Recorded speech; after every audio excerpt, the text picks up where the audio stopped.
Ayan, good morning. May 31, nandito po tayo sa Naik ulit. Kasi grand launch po ng Pasinaya Homes. Yung pinakamurang bahay po sa Naik. Ayan, no? Meaning opening na po ng phase 2. Sa mga gusto pong kumuha, no down payment, no equity.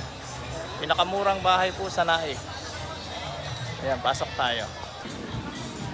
So yun nga po, may 31. Opening po ng Pagsikat, Timog at Pasinaya Homes. Ito po yung pinakamurang project dito sa Naik, Cavite. Yung Pasinaya, 4.6 lang po yung monthly niya. Ayan, pasok tayo dito. Yung pong nagtanong kanina about po dun sa solar panel po. Ito Ganyan na po po yung karami mga kumukuha dito sa Raymulan Project. Napakadami po. Kasi nga po ito, pang minimum wager lang siya. Kikita po kayo ng 14,000 naman. Pwede po kayong mag-apply dito. Daming tao. Kasi nga sa Yusuprap, So, discussion po dito ngayon. yung ating kasunduan na nandyan yung solar panel. Medyo masikip. Balik tayo dito sa kabila. Depende yan sa Yung nag-start po ito alas 9 kanina. 8 to 9 registration. Tapos yun nga, seminar. Dito tayo naman. Medyo masikip po doon sa kabila. sa ngayon, kasi sa available ng technology ngayon, is 35 years at most. So, ganyan po si Pasinaya, Pagsikat. Napakaraming kumukuha po rito. Mag-avail na kayo. Ilang taon.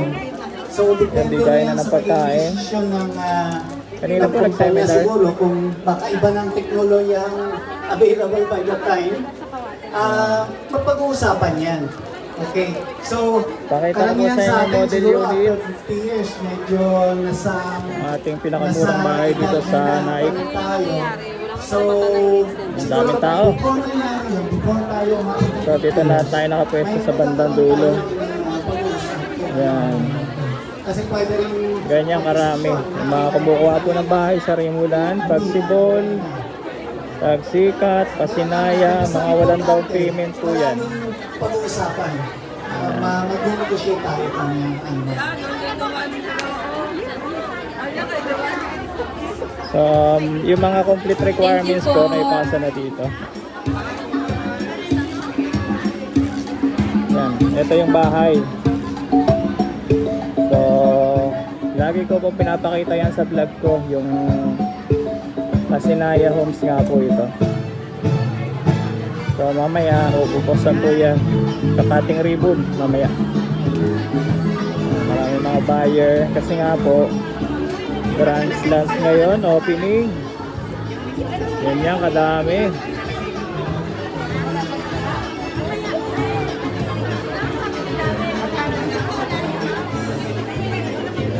Turnover po natin ay ganito siya. Ayan, ito kasi bawal pa yata pumasok.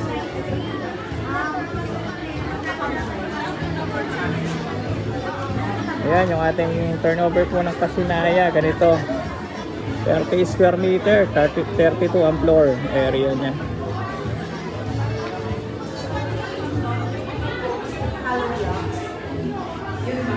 CIP CIP po ito kasi dalawa yung turnover nito, CIP at saka hollow block. Kapag CIP, medyo makinis. Ito kasama na sa turnover siya. So yung space niya sa gilid nasa 2 meters po ito. So yan o. Ganyan yung likuran niya, service area. Yan. Tapos naka-tiles na yung naka-half tiles po yung CR niya.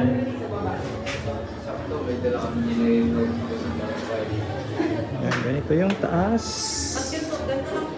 Yan, ganito po yung taas niya. Eto, kasama na to. So, lalagay nyo na lang siya ng plywood or hard reflex. Ayan. So, provision for 1 bedroom. Meron na insulation po. Ayan, ganyan kadami.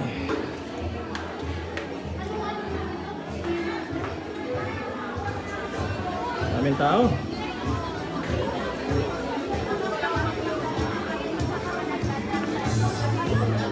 Mamaya po, ikakat yan. Yan. Ito naman kasi, ano naman to, dress up to.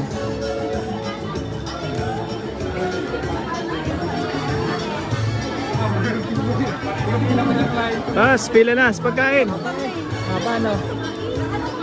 Ayan po. So, lunch time. So, may pakain po yung Raymulan dito. Kada buyer po, may pagkain. May mga agent. Ayan.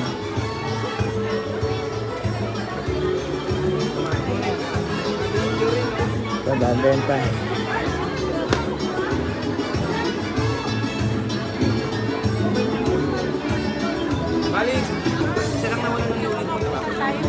Magusan? Oo nga.